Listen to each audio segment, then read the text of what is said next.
भाषाई राज्यों के संबंध में भाग 2 में हमने देखा था कि सूरत के बनियों को लाकर बम्बई में बसाया जाए। लगता है कि महाजनों यह तक अब उसके आगे देखते हैं। वीडियो को शुरू करते हैं।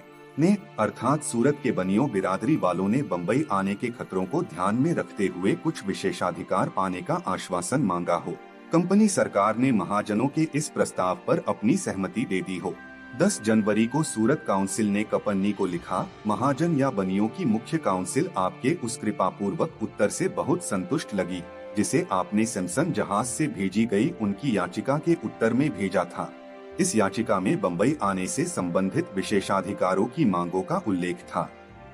ऐसा लगता है कि वे फिर एक बार आपको तकलीफ देना चाहते हैं, क्योंकि उन्होंने आपके आड़तीय भिंजी पारेख से आपको पत्र लिखवाया है, जिसमें उन्होंने अपनी यह इच्छा व्यक्त की है कि आपके हस्ताक्षरों और मुहर लगाकर उन्हें ये विशेषाधिकार प्रदान किए जाएं।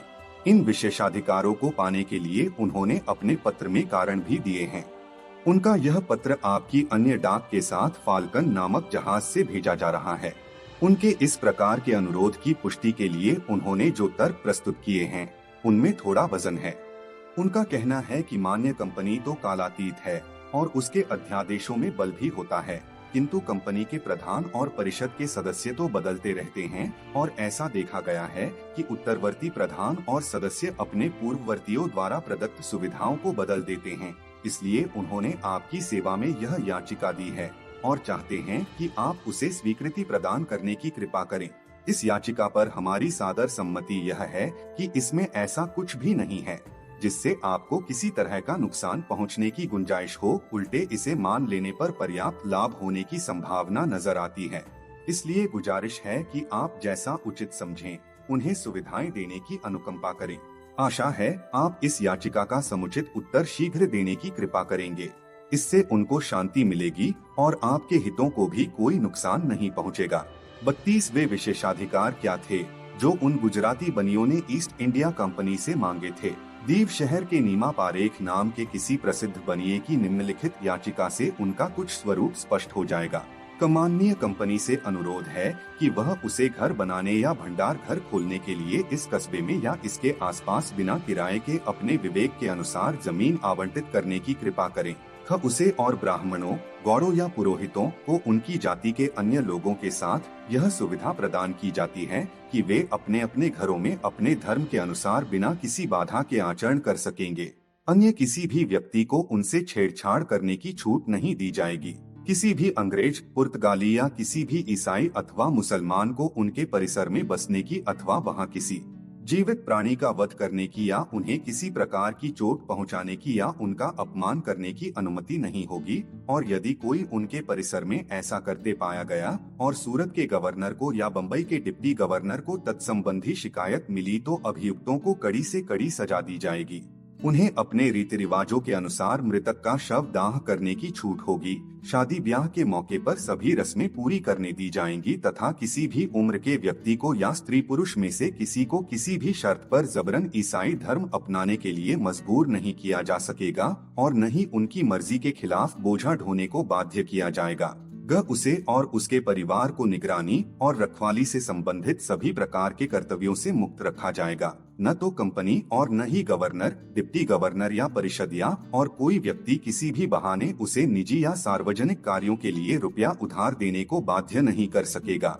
यदि उसके या उसके वकील या मुख्तार या उसकी जाति के बनियों और उस द्वीप में रहने वाले किसी अन्य व्यक्ति के बीच किसी प्रकार का मतभेद या कानूनी तौर पर कोई मुकदमा उठ खड़ा हो तो गवर्नर या डिप्टी गवर्नर उसे या उनको सार्वजनिक तौर पर गिरफ्तार करने, अपमानित करने या जेल भिजवाकर ठेस नहीं पहुंचाएगा। ऐसा करने से पहले उसे कारण बताते हुए उचित नोटिस देना होगा और उसके या उनके साथ ईमानदारी और सदाशिता पूर्वक न्याय करने का आश्वासन देना होगा। यदि उसके या उसके मुख्तार और उसकी जाति के किसी भी बनिये के बीच कोई विवाद उठ खड़ा होता है तो उन्हें इस बात की स्वतंत्रता होगी कि कानून की शरण में गए बिना ही वे परस्पर मिलकर उस मामले को निपटा लें। न उसे अपने जहाजों या जलयानों में व्यापार करने की स्वतंत्रता होगी। वह अपनी पसंद के किसी भी पत्तन पर जब चाहे आ जा सकेगा। इसके लिए यदि वह गवर्नर या डिप्टी गवर्नर या सौदागर को पूर्व नोटिस दे देता है और उसके लिए उनकी सहमति मिल जाती है तब उसे लंगर भाड़ा नहीं चुकाना पड़ेगा। यदि वह ऐसा कोई माल अधिक मात्रा में तट पर लाता है जिसे वह 1 साल की अवधि में उस द्वीप पर न बेच सके, तो उसे सामान को बिना कस्टम चुकाए ही उसके मनपसंद पत्तन तक ले जाने की छूट होगी। यदि कोई व्यक्ति उससे ऋण ले और अन्य बनियों से भी ले और किसी कारण से सारा उधार चुकाने की स्थिति में न हो, तो अन्य बनियों की तुलना में ऋण उगाहने के उसके अधिकार को तरजीह दी जाएगी। यदि युद्ध छिड़ जाए या कोई अन्य प्रकार की विपत्ति आ जाए जिससे उसको नुकसान पहुंचने की संभावना हो, तो ऐसी स्थिति में वह अपने गोदाम, संपत्ति और परिवार किले में सुरक्षित रख सकेगा। जब उसे या उसके परिवार के किसी सदस्य को किले में या गवर्नर या डिप्टी गवर्नर के आवास में आने जाने की छूट होगी। उनका नागरिक तौर तरीकों से स्वागत सत्कार किया जाएगा। उनकी हैसियत के अनुसार उन्हें बैठने दिया जाएगा। उन्हें बिना किसी प्रकार की बाधा पहुंचाए मन मर्जी के अनुसार बग्घियों, घोड़ों या पालकियों और छतरियों का उपयोग करने दिया जाएगा। उनके नौकर चाकर और रक्षक तलवार या कटारे धारण कर सकेंगे। उनके साथ गाली गलौज नहीं की जाएगी, न मारा पीटा जाएगा और जब तक कोई अपराध न करें उन्हें जेल नहीं भेजा जा सकेगा। यदि उनके बाल बच्चे या दोस्त किसी दूसरे पत्तन से आएं, तो उनके साथ भद्रता और आदरपूर्ण व्यवहार किया जाएगा। न उसे और उसके कानूनी प्रतिनिधि को नारियल, सुपारी, पान और अन्य कोई भी वस्तु खरीदने और बेचने की छूट होगी। 33 नीमा पारेख की याचिका को किस तरह निपटाया गया, इसे जानने के लिए बम्बई के डिप्टी गवर्नर के दिनांक 3 अप्रैल 1677 के उत्तर को देखा जा सकता है, जिसकी पंक्तियां इस तरह थीं। आदेशानुसार हमने सीमा पारेख बनिए की याचिका में उल्लिखित मांगों पर विचार किया। यदि हम उन्हें ठीक से समझ पाए हैं, तो हमें उन छूटों में किसी प्रकार के पूर्वाग्रह की आशंका नजर नहीं आती। इन छूटों का उपभोग तो छोटे से छोटा व्यक्ति भी कर रहा है। पहली मांग को मानना सरल है, क्योंकि कंपनी के पास काफी जमीन खाली पड़ी है। जो नए या अन्य लोग यहाँ बसने को आते हैं, हम उन्हें रोज ही खाली जमीन देते रहते हैं।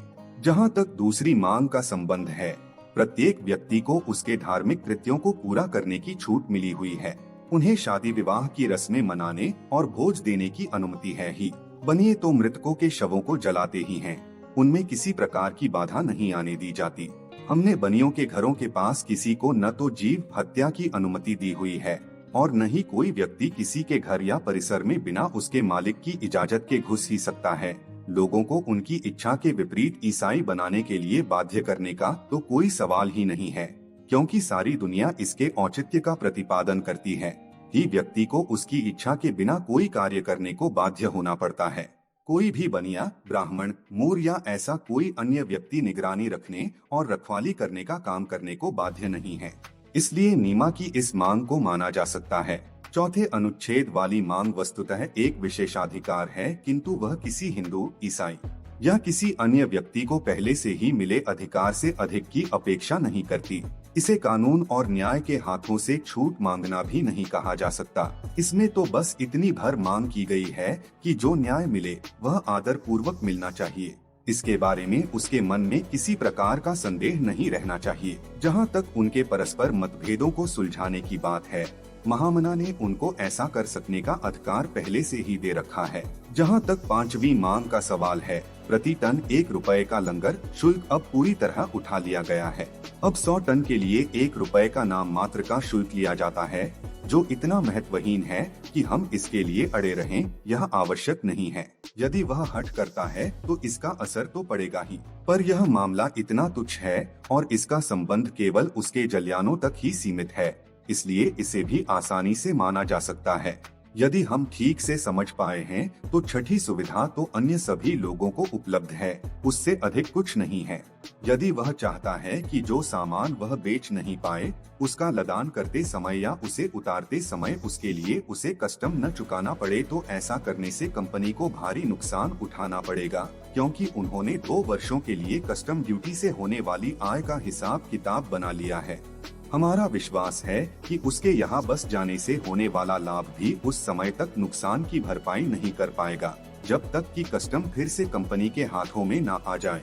7वीं मांग के बारे में यह कहा जा सकता है कि हमने कानून बना ही रखा है कि अगर कोई व्यक्ति एकाधिक लोगों का ऋणी हो तो जिस भी ऋणदाता के पक्ष में न्यायालय पहले फैसला सुनाएगा, उसी को पहले पूरे ऋण का भुगतान होगा। ऐसी स्थिति में न तो किसी व्यक्ति को यह मानना चाहिए कि उसके साथ अन्याय हुआ है और न ही कोई ऋणदाता एक बार भुगतान हो जाने के संबंध में दावा करेगा, क्योंकि जब फैसला सुनाया जा चुका है तब यह माना जाएगा कि कानूनी तौर से पूरा भुगतान किया जा चुका है। लेकिन यदि कोई व्यक्ति दो व्यक्तियों का ऋणी हो और पहला व्यक्ति उसके खिलाफ मुकदमा दायर करता है और उसके बाद दूसरा व्यक्ति भी उसके खिलाफ मुकदमा दायर करता है, तब ऐसी स्थिति में किस कानून के अंतर्गत कर्जदार की संपत्ति को दूसरे ऋणदाता को दे सकते हैं। इसलिए उसे आश्वस्त किया जा सकता है कि हमारे कानून के अनुसार तेजी से उसके साथ न्याय किया जाएगा और यदि कर्जदार समर्थ है तो उसे पूरे ऋण का भुगतान करने को बाध्य किया जा सकता है, और यदि वह पूरे ऋण का भुगतान न करेगा तो बकाया ऋण के एवज में उसे हवालात में रखा जा सकता है जब तक कि महामना उसे छोड़ने की इजाजत न दे। ऐसी स्थिति आने पर हम यह मानते हैं कि उसे इससे संतोष हो जाएगा। जहां तक 8वीं मांग का संबंध है, लड़ाई छिड़ जाने की स्थिति में धनी व्यक्ति को किले में जाने और अपनी संपत्ति व महत्व की चीजों को सुरक्षित रखने के लिए स्वतंत्रता। आज का वीडियो यही समाप्त करते हैं। इसके आगे नेक्स्ट वीडियो में देखेंगे। वीडियो को पूरा देखने के लिए धन्यवाद।